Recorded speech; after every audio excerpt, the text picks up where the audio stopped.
It happened so fast.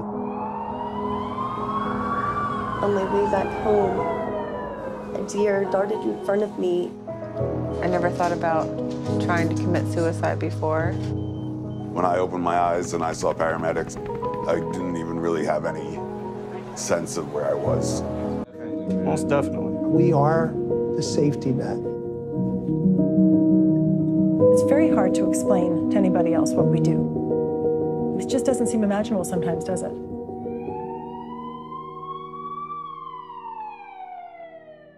Good morning, I'm great. How are you? It looks like you're in the huddle at St. Joseph's Hospital there. Yes, I wanted you to feel right at home today. So I wanted to have a nice background. And wow, it's been 6 months since we spoke last for American Nurse.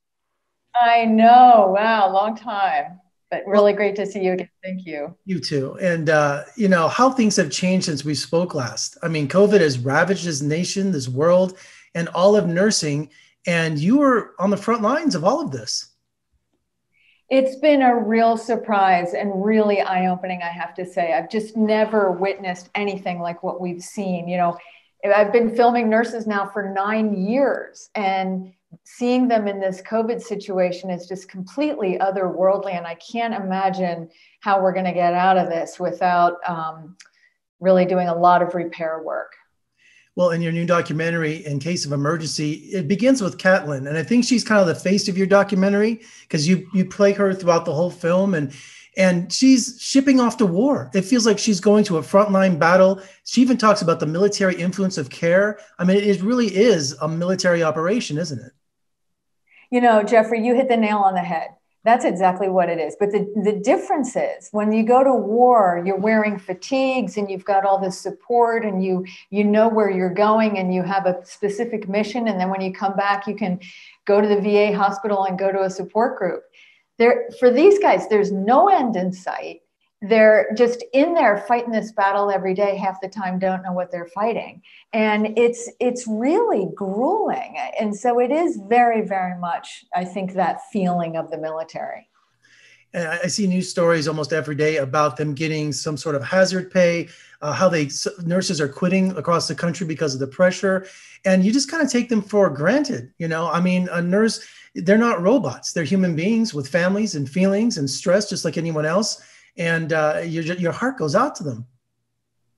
I know. And you're right. They are underpaid and undervalued, and we didn't give them enough PPE. So there are 100 things that are going on. But I tell you something that's really interesting, and I don't mean to sound like Pollyanna here, but there are nursing students that can't wait to get out there and jump in.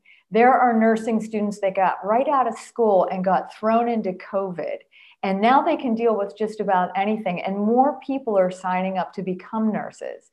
So, you know, I think there is this really strong feeling of camaraderie and I'm going to get out there and fight the good fight. You know, there were nurses volunteering all over this country to come to New York City to help us out here and to go all over the country, wherever the hotspots were. So, you know, it's both. Nurses are a really unique bunch of people. And even though there are some negatives for sure, underpaid, not enough PPE, there are some positives. I think that's the frontline mentality, you know, whether it be firefighters who go across the country, you know, volunteering their time, even going overseas during earthquakes or natural disasters. I think it's bred into their genes. I really do. I do too. I think it's part of their DNA from the get-go, that's the way they're hardwired to get out there and help where there's a problem. I always think, like, if I see something really dangerous off in the distance, I'm kind of running the other way, and they are inevitably running towards it. So it's just a different kind of human being, really. And Carolyn said that she was drawn to the adrenaline. I was wondering, does that transfer to you when you're filming? Well, sure, in some ways, but I'm more horrified, I think, on a regular basis than the nurses are. You know, I found myself wanting to see them function to the full extent of their education. I wanted to see them doing all that they've been trained to do. And that's really vast. And they get everything in the emergency room, right? From babies being born to people dying to, you know, car accidents, everything.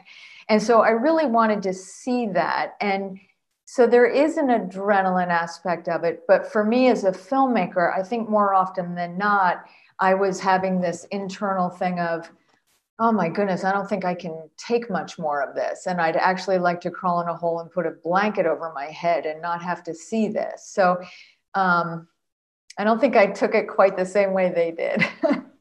And tell me about the protocol for the documentary film crew in an ER setting. I'm sure it was more intense as your second time around covering the COVID crisis. Sure, it was. I mean, first of all, as you can imagine, it was a privilege to get in there at all and to be able to film during this time period. We required PPE. It takes a lot of organization from the perspective of the hospital to get us in there, keep us safe, keep us away from everybody else. So it was complicated, but and it was harder. Excuse me. It was harder for us to function with all the PPE that we had to wear. And there were so many different layers between us and this incredible profession that we've grown to love, right? Just from the hospital perspective, we were just something else to have to deal with during the day. So it was complicated. It took time to get in.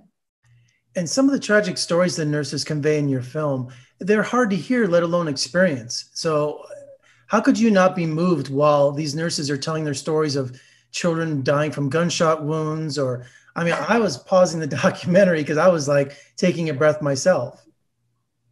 It's tough stuff. It really is. And I think that nurses, I mean, it's emotional even thinking about it. I had so many moments where I was crying with nurses while we were filming this. And I guess, I interview people all the time, but I never felt as though I was asking as much as I did for this film, for someone to kind of relive tough moments or talk about the hardest parts of COVID or tell me what it was like when a child died. I mean, to ask people to relive this stuff, you hope that it's healing and cathartic in a way, that it gives them an opportunity to express it. But and nurses have told me that, but by the same token, it's so much to ask of people to relive this stuff and share these stories with us. And it's hard to hear. And in times of COVID, with all the protocols, the stories were there for their families because families are not allowed. And, that really, really hit home with me because I lost my mom on May 13th in a nursing home to COVID-19. Oh my goodness. I'm so sorry. Thank you. We weren't allowed to, I hadn't seen my mom in months. I would see her maybe once or twice a week. And we couldn't have a funeral. We couldn't have a celebration of her life. She was in her 80s, so she had a lot of friends here in Las Vegas. And to this day, we were thinking, well, we'll do it in July. And here is it October. And now the COVID crisis is getting worse.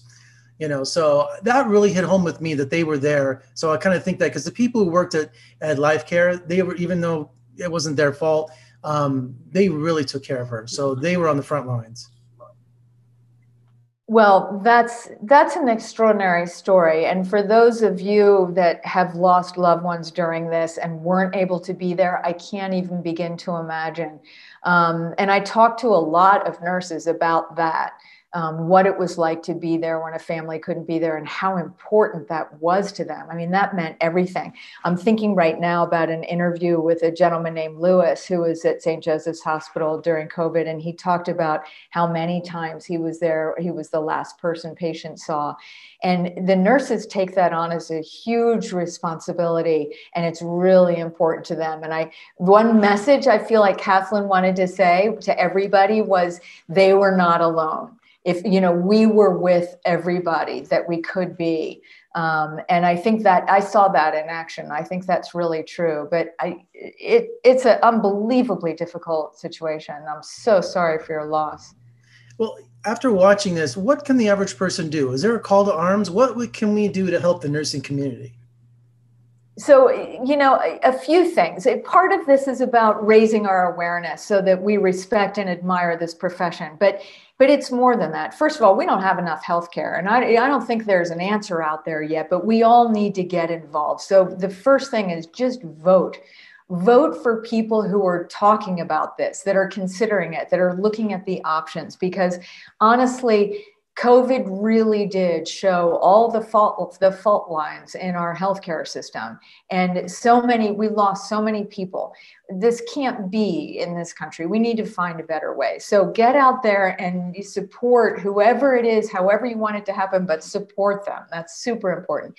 The other thing that we're really asking of people is, if you can, just look at your community, look at your neighbors. What's the biggest issue in your neighborhood? What's the problem? Is it the opioid crisis? Is it violence? Is it behavioral health issues? Is it lack of insurance? Whatever it is, I think, we've become so divided as a country.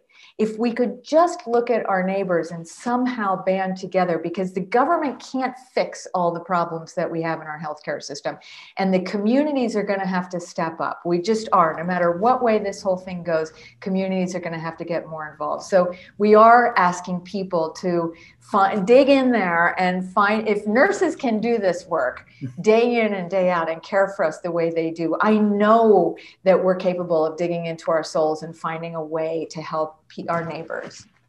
And finally today, tell me about the live virtual premiere for In Case of Emergency on October 14th. So we are super excited. We've already got very close to 5,000 people who have signed up to all watch it with us at the same time at 8 p.m. on the 14th, this Wednesday. And the Emergency Nurses Association has just done an incredible job of getting the word out there. And we still have a couple days where we're really going far and wide to do it. But the best place to go is to our website, incaseofemergency.film. And if you click on there, it's a free ticket, and it'll be there. There's a Q&A after with Kathleen and Robbie and Jen Hanks. They're three of the most remarkable nurses in the film. And of course, I'll be there, and my producer, Lisa Frank, and our other producer, Terrence Sykes from ENA. So we're really excited about it. And it's National Emergency Nurses Day, for heaven's sake. And if ever there was a time that we should celebrate nurses, this is it. So let's all get out there and show them how much we care. Okay. Congratulations, Carolyn. What an incredible film. And thanks for bringing light to the struggle the nurses are having. And I will be there watching the premiere. So hopefully we'll talk again soon. Thank you. Honestly, I had no idea you went through all that. I'm so sorry. What a difficult time. But thank you for sharing that. My goodness. Well, yes. I'm not the only one. There's a lot of people that are experiencing it. I know. It's a tough thing indeed, but great to talk to you. Thanks a million for doing this, and take good care of yourself. We'll talk again soon. Bye-bye.